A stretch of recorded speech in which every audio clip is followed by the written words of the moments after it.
Joining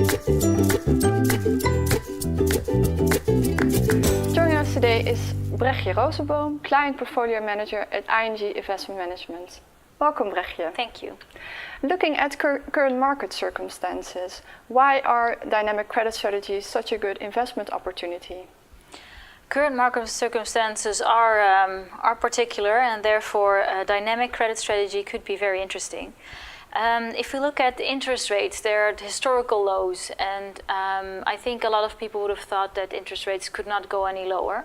But current geopolitical issues still have proven that interest rates could go lower. Therefore, interest rates being low, investors are searching for yield. Where is yield to be found? Within credit markets, and maybe even a little bit up the risk curve within credit markets. If you increase risk in a portfolio a little bit, then diversification is a key element, and your flexibility to apply diversification as well. And how do you implement flexibility?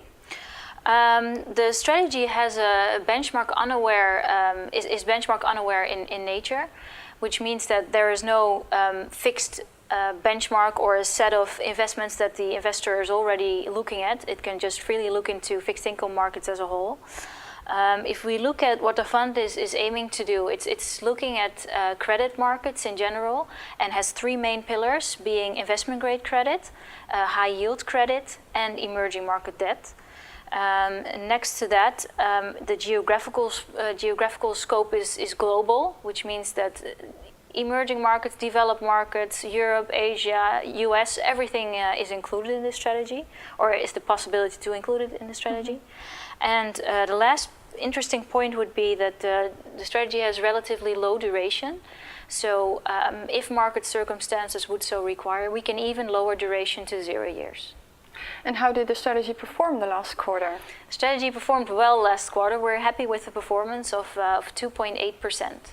And what was the driving force behind this performance?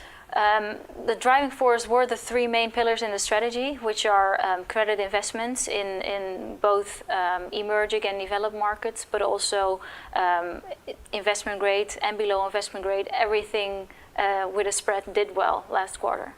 Great. And could you also share your market outlook for the upcoming period?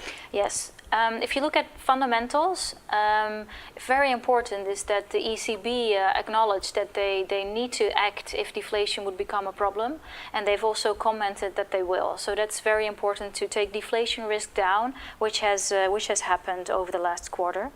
Next to that is default rates are still at historical lows.